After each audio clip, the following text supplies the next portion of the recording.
Bienvenue sur Teach. Allez, imaginez avec moi cette scène. Vous venez d'acquérir votre toute première voiture. Une semaine après utilisation, la voilà en panne. Alors, deux options s'offrent à vous. Soit vous allez voir un mécanicien spécialisé de la marque, ou vous rentrez carrément vers celui qui l'a fabriqué, le fabricant de cette voiture. Il en a un peu de même de notre corps, qui quelquefois, physiquement, on sent qu'il est en panne. Il ne bouge plus. Soit le poids de l'âge, soit des microbes, soit on est simplement malade. Et là aussi, deux options se présentent. Soit nous allons chez le médecin qui est spécialiste à l'anatomie humaine, ou alors nous allons chez le Créateur, qui est le véritable fabricant et créateur de l'être humain. L'homme a besoin de la guérison. Dieu savait que l'homme tomberait quelquefois en panne. Qui pourrait être alors le guérisseur?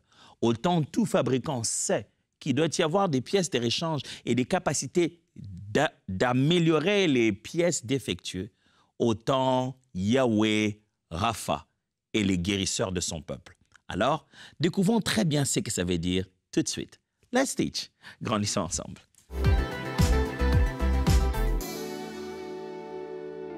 Je vais vous lire Exode chapitre 15 et verset 26 et vous allez voir comment ça va être très intéressant. Il dit, si tu écoutes attentivement la voix de l'Éternel, ton Dieu, si tu sais ce qui est droit à ses yeux, si tu prêtes l'oreille à ses commandements et si tu observes toutes ses lois, je ne te frapperai d'aucune des maladies dont je frappais les Égyptiens, car je suis l'Éternel qui te guérit. L'Éternel est en train de donner sa parole à son peuple au travers de Moïse. Souvenez-vous, c'était ici des familles qui étaient ensemble habitant une partie de l'Égypte, à Goshen, qui a grandi. Les familles sont devenues un grand peuple. Et le jour où l'Éternel les fait sortir d'Égypte, c'est tout un peuple qui est en train de suivre Moïse, sans compter les autres Ramassis, comme on les appelait. Et Dieu commence à donner des instructions à ce peuple qui est maintenant dans le désert. Et parmi les instructions, Dieu veut leur rappeler que c'est lui, Dieu, qui a frappé des maladies le peuple d'Égypte quand Pharaon refusait à Moïse de sortir avec le peuple. Alors il dit, si vous êtes bien avec moi, si vous obéissez à ce que je vous ai dit, si vous ne me mettez pas en colère, si vous observez ce que je vous ai dit, alors je ne vous ferai pas ce que je leur ai fait. Je les ai rendus défectueux. J'ai touché un endroit pour qu'ils soient malades. Je ne vous ferai pas ça. Même plus, ce que moi je ferai, c'est que si vous êtes malade, sachez-le très bien, je suis l'Éternel qui te guérit. Ça signifie littéralement, je suis l'Éternel, ton guérisseur. Yahweh Rapha, Yahweh Rapha, comme on aime le dire. Yahweh Rapha. Dois-je encore expliquer Yahweh? Lors de la dernière session, j'ai eu le temps d'expliquer cette tétragramme, de donner un peu une idée de ce que ça signifie. Mais cette fois-ci, les mots veulent dire Yahweh Rapha. L'Éternel, il est celui qui devient notre guérisseur, qui l'est toujours. Il l'a toujours été et il le devient quand il a posé l'acte. Nous découvrons cette nature par sa révélation. Rapha, le verbe hébreu signifiant guérir, réparer ou restaurer. Ce verbe-là signifie guérir, c'est-à-dire il fonctionnait bien, les malades ont guéri. On ramène au fonctionnement normal. Ça signifie réparer. C'était devenu défectueux et on a réparé. Ça signifie restaurer. C'était dans un certain état et ça a commencé à se détériorer et on l'a restauré. Lorsque l'idée de Yahweh Rapha, Yahweh Rapha, l'Éternel qui te guérit apparaît dans la Bible, il y a généralement 4 façons de voir le mot guérison ici, ou guérir ou réparer. Ce mot-là, Rapha. Dans la Bible, il y a 4 façons de voir cela. Rapha signifie guérison physique des maladies ou blessures. Ça, c'est la première des choses. Rapha signifie guérison physique de maladies ou blessures. Quand l'Éternel dit « Je suis l'Éternel qui te guérit », ça signifie « Je suis l'Éternel qui guérit tes maladies et qui pense tes blessures ». Quand vous croyez à la guérison divine, ne croyez pas seulement au fait que quelqu'un était malade d'une maladie prononcée et connue et on voit les symptômes disparaître et les microbes ne plus agir. Non, il faut aussi croire que l'Éternel est capable dessécher la plaie qui est le symbole de la maladie. Il y a certaines maladies dont c'est l'extérieur du corps avec la plaie qui montre que cette personne est malade. Et l'Éternel qui guérit, ce n'est pas parce que seulement il a guéri à l'intérieur et on a vu les symptômes changer. Non, il sèche aussi la plaie et la fait disparaître. C'est comme ça qu'il guérit les gens de la lèpre. La Bible dit, quand les gens étaient guéris, leur peau ressemblait à leur peau d'enfant. C'est devenu comme des peaux de bébé. Il dit, je suis l'Éternel qui sèche tes blessures physiques et qui te remet en bon état physique. Guérison physique des maladies ou blessures. Deuxièmement, refait signifie guérison émotionnelle des cœurs brisés. C'est-à-dire l'Éternel vient apporter paix intérieure. Le cœur le cœur où est passé tellement de blessures, des épées, des paroles dures, des situations difficiles qui étaient devenues déséquilibrées, l'Éternel restaure ce cœur-là. J'aime le mot grec « thérapéo » qui est utilisé lorsque Jésus-Christ parle de sa mission. Il dit « L'Esprit du Seigneur est sur moi et m'a oint pour guérir les cœurs brisés. » Ce verbe-là dit pour être les thérapeutes de ceux dont le cœur sont tourmentés. Guérison ici signifie guérir, restaurer, réparer les cœurs brisés. Troisièmement, refait a le sens de guérison spirituelle du péché. Ça signifie l'être humain dans son fort intérieur souffre d'une maladie qui s'appelle le péché. C'est ce qui ronge tous ses entrailles. Et quand Dieu nous guérit, il nous guérit du péché. Là, le mot guérir signifie maintenant, refait signifie maintenant réparer ou restaurer. Il nous guérit de la gangrène spirituelle qui détériore notre état, appelé péché. Et enfin, guérison signifie, refait signifie guérison communautaire de la corruption et de la tyrannie. Refait signifie que l'Éternel guérit le pays, guérit le peuple, guérit la terre, guérit cette terre-là. Il a guéri de la corruption, il a guéri de la tyrannie. Généralement, quand l'Éternel veut guérir la terre, quand il dit, il veut guérir la terre des mauvais cœurs des hommes. Ce n'est pas juste le sol. Il veut guérir la terre, il veut changer la qualité des personnes parce qu'ils ne méritent pas cette terre-là. Ils font souffrir les bénédictions que Dieu a données à ces endroits.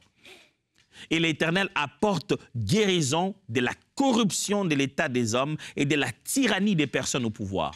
C'est toujours Yahweh Rapha. Quand vous pensez au mot guérison dans la Bible qu'il y a dans Refait, ne pensez pas seulement au corps malade guéri. Pensez aussi aux blessures séchées, au cœur restauré, aux esprits séparés du péché et restaurés en Christ, mais aussi au territoire, au peuple libéré de la tyrannie et restauré en bonne relation avec Dieu. Yahweh refait Yahweh Rapha. Lisons Psaume 103, versets 2 à 3. Mon âme bénit l'Éternel et n'oublie aucun de ses bienfaits. C'est lui qui te pardonne toutes tes iniquités, qui guérit toutes tes maladies. Voici un des termes où pardon de péché et guérison de maladie apparaissent ensemble. C'est le même processus. L'Éternel qui guérit spirituellement de la gangrène appelée péché est le même Éternel qui guérit physiquement. Frère, si vous pensez que Jésus est mort à la croix, qui nous a sauvés du péché, vous devez croire aussi que par ses meurtrissures, nous sommes guéris. La même mort à la croix, Jésus là, en train de dire, Père, entre tes mains, je rends mon âme. Si vous croyez en pleurant, sachant que, ce jour-là, il a ôté mes péchés. Sachez que les blessures qu'il a vécues là étaient aussi pour guérir ta maladie. Je vois comment c'est devenu difficile aux chrétiens de croire au même geste. Le même geste pour lequel ils sont convaincus que leurs péchés sont pardonnés et leurs culpabilités sont ôtées. Ils n'arrivent pas à croire que c'est le même geste qui a garanti aussi leur guérison. Ésaïe 53, verset 5. Mais Il était blessé pour nos péchés, brisé pour nos iniquités. Le châtiment qui nous donne la paix est tombé sur lui. Et c'est par ses meurtrissures que nous sommes guéris. Jérémie chapitre 30, verset 17. Mais je te guérirai, je panserai tes plaies, dit l'Éternel, car il t'appelle la repoussée, cette Sion dont nul ne prend souci. L'Éternel promet au peuple d'Israël, il dit, je vais te récupérer, je vais te restaurer, je vais panser tes plaies, je vais te guérir.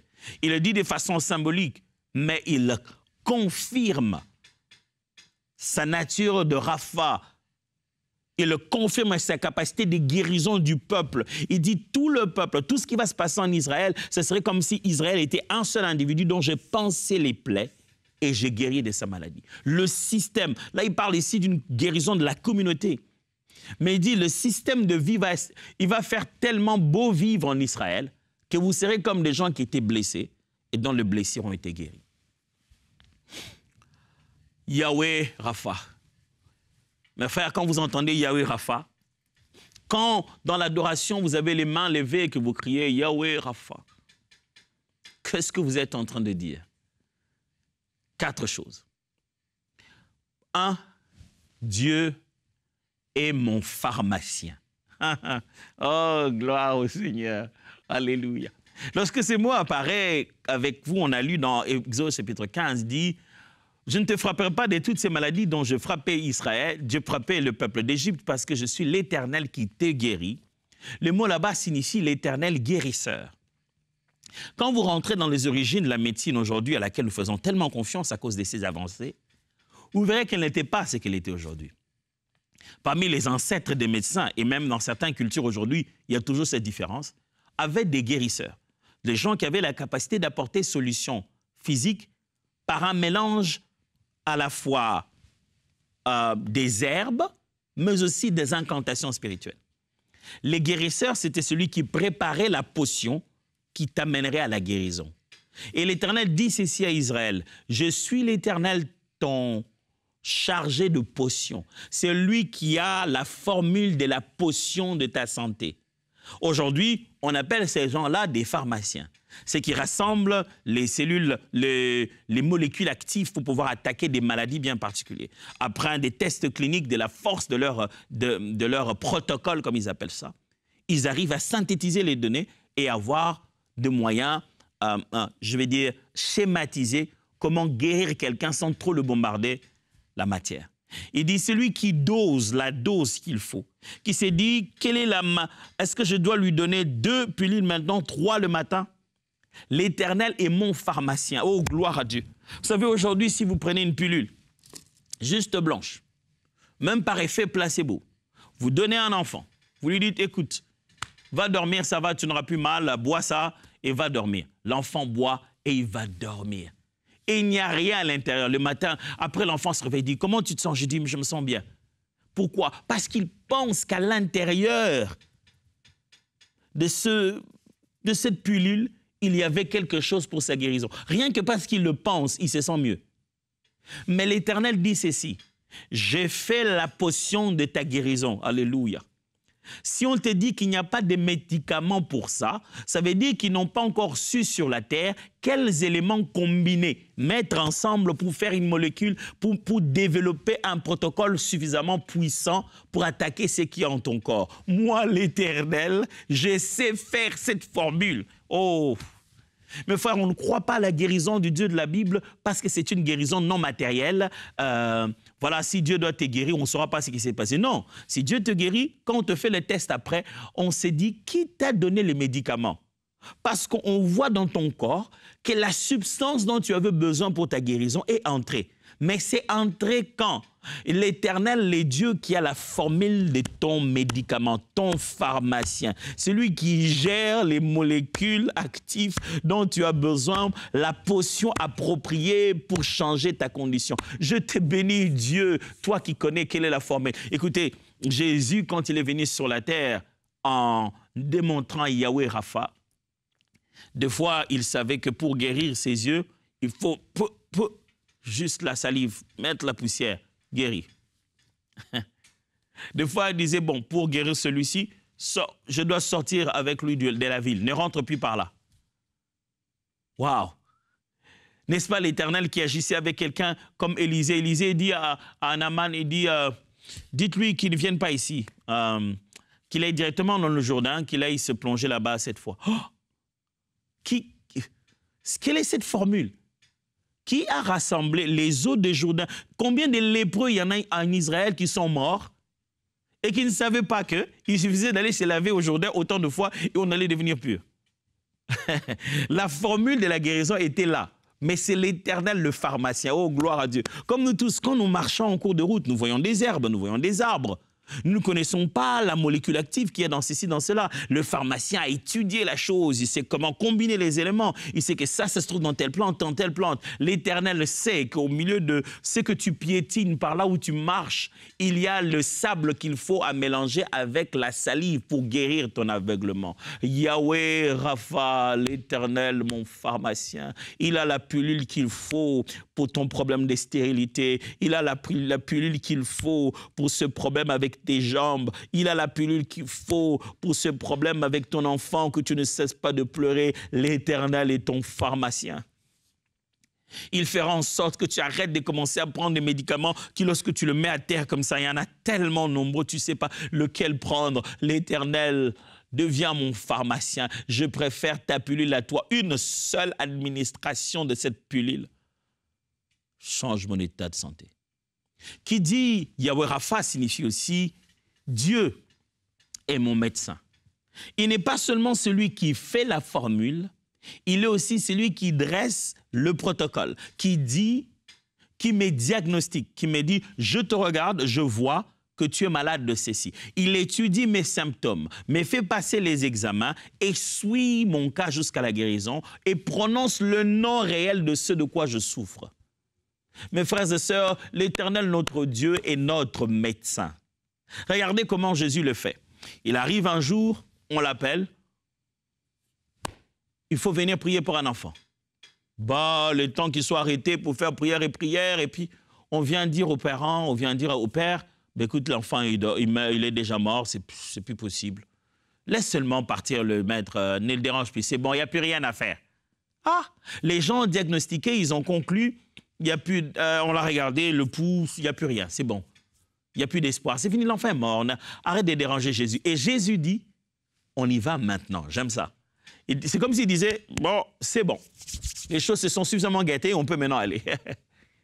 Il va avec lui, il arrive, les gens sont en train de pleurer, et Jésus dit, mais pourquoi vous pleurez, l'enfant dort? J'imagine bien comment on le regarde et dit, mais c'est quoi cette affaire? Vous l'avez eu où, ce gars que vous venez d'appeler? Lui, il est qui en réalité? Imaginez un pasteur qui arrive, il dit, mais il donne un autre diagnostic. Il dit, mais pourquoi vous êtes en train de le piquer? Il n'est pas malade de ça. Tout le monde se tournera en disant, mais vous l'avez eu où, ce gars? Lui, il est quoi? C'est quoi sa spécialité? Non, c'est juste un pasteur. Et puis le pasteur, c'est lui qui commence à constater les maladies ici. On parle d'un homme de Dieu qui était tellement puissant dans le ministère des guérisons, il s'appelait John G. Lake.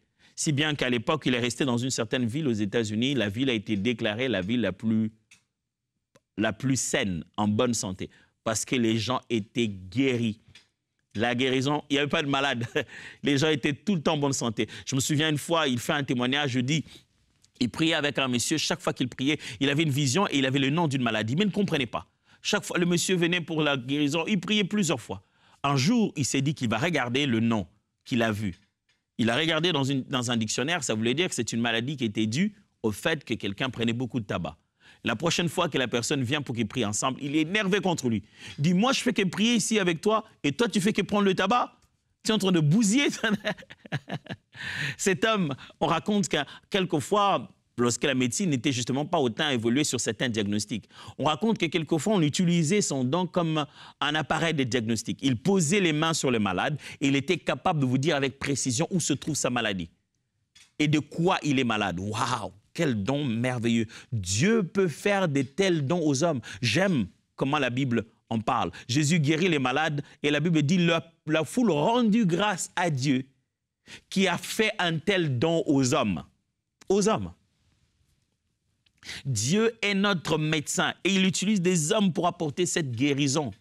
Jésus-Christ arrive donc dans ce deuil et il diagnostique autre chose. Il dit, l'enfant n'est pas mort.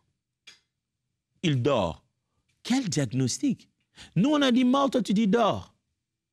Comment tu as posé ce diagnostic? Je suis l'Éternel, ton médecin.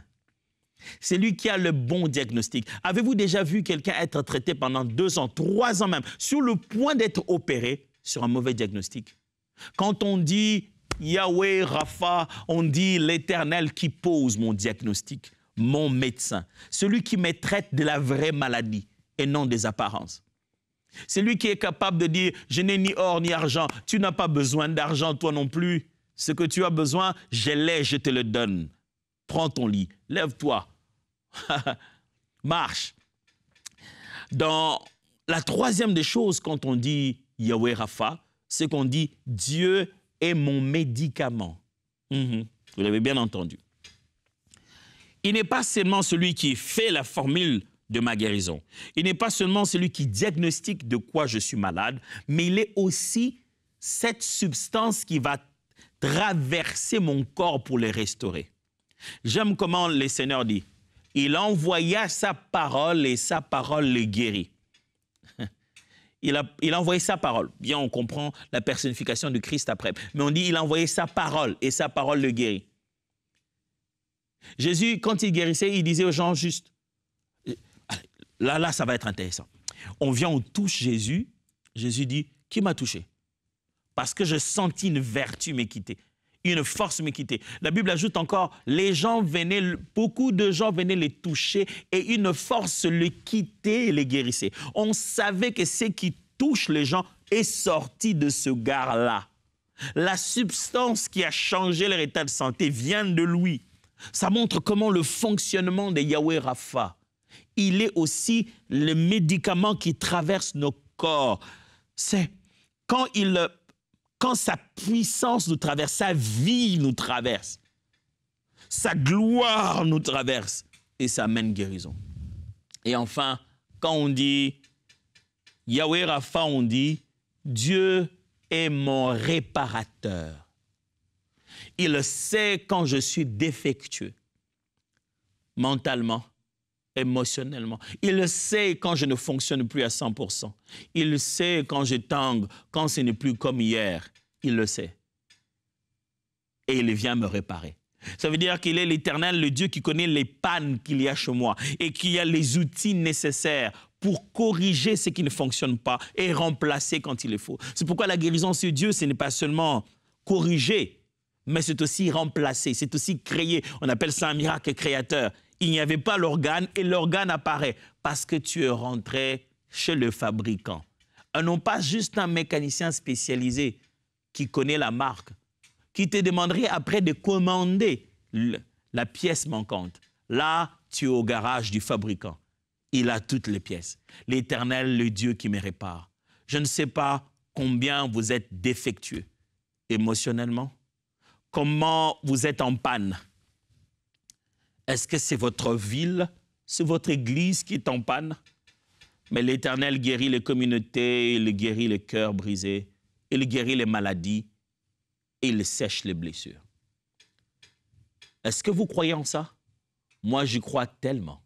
Je crois tellement qu'en ce moment où je suis en train de parler, j'aimerais libérer cette guérison sur vous. Si vous me regardez par un écran, n'hésitez pas à détendre votre main en direction de cet écran et si vous m'écoutez, fermez vos yeux si vous le pouvez. Et si vous êtes encore en train de conduire, mettez une de vos mains dans votre cœur. J'aimerais libérer cette guérison de Dieu qui est disponible en Christ. J'aimerais citer le nom qui est médicament. J'aimerais prononcer le puissant nom du pharmacien. J'aimerais vous donner ce que le diagnosticien a prévu, le médecin qui vous guérit. J'aimerais ordonner la réparation dans votre corps selon qu'il nous en a donné le pouvoir. Je prie. D'où que vous soyez, quelle que soit votre maladie, paralysé dans cet hôpital, fatigué, ça fait beaucoup de mois que vous êtes à l'hôpital, les médecins ont fait toutes sortes d'examens, vous avez tellement maigri, oh, tellement maigri. Recevez la vie dans ces eaux au nom de Jésus. Recevez la vie dans vos muscles et dans vos os. Recevez la vie. Vous qui êtes paralysés en train de tituber, recevez la vie au nom de Jésus. Que votre corps se fortifie. Que votre corps se fortifie. Cette blessure qui a fait gonfler votre jambe sèche maintenant au nom de Jésus-Christ. Cette blessure pour laquelle vous êtes allé à l'hôpital plusieurs fois, ça sèche maintenant au nom puissant de Jésus-Christ. Ce gonflement que vous avez dans votre corps, vous avez gonflé de partout, j'ordonne maintenant que ça sèche au nom puissant de Jésus-Christ. Ce diagnostic va changer. Vous qui êtes là en train de m'écouter, vous êtes en plein processus de faire une FIV, vous voulez recevoir des lettres pour pouvoir féconder. Et ce n'est pas la première fois. Je prie maintenant au nom de Jésus que l'Éternel vous répare et ce miracle devienne un témoignage pour tous. Il est l'Éternel, le Dieu qui guérit. Il est l'Éternel, le Dieu qui restaure. Il est l'Éternel, le Dieu qui répare. Je prie pour vous qui êtes en train de m'écouter, qui êtes sur le point de vous ôter la vie, parce que vous avez l'impression que ça ne vaut plus la peine. Je parle à cette dame qui s'est dit, est-ce que j'ai encore un jour de plus à faire dans ce mariage? L'Éternel répare votre cœur. Ce n'est pas seulement votre mariage qui est abîmé, votre cœur est trop blessé, il n'arrive plus à supporter. Vous avez tellement reçu de coups. L'Éternel vous guérit. Il guérit vos blessures. L'Éternel vous console. L'homme ne pourra pas vous consoler. C'est l'Éternel qui vous console. Et la séparation ne va pas tout arranger. Je prie que la guérison de Dieu vienne dans votre cœur. Oui, vienne dans votre cœur et dans votre esprit. Je prie au nom de Jésus pour cette assemblée. L'Éternel vous a donné les promesses de vous utiliser pour bouleverser la contrée, pour amener des âmes à Christ. Et vous êtes en train de subir des attaques incroyables. Je prie que votre présence soit une guérison pour la terre, que votre présence guérisse le pays, que votre présence guérisse la terre, qu'on commence à parler du changement de l'économie, qu'on commence à parler des nouvelles découvertes, qu'on commence à parler des changements des hommes et des femmes, les jeunes, les gens à l'hôpital, que les choses changent dans la communauté à cause de votre présence. Soyez la guérison de la terre. Cette terre a besoin de vous.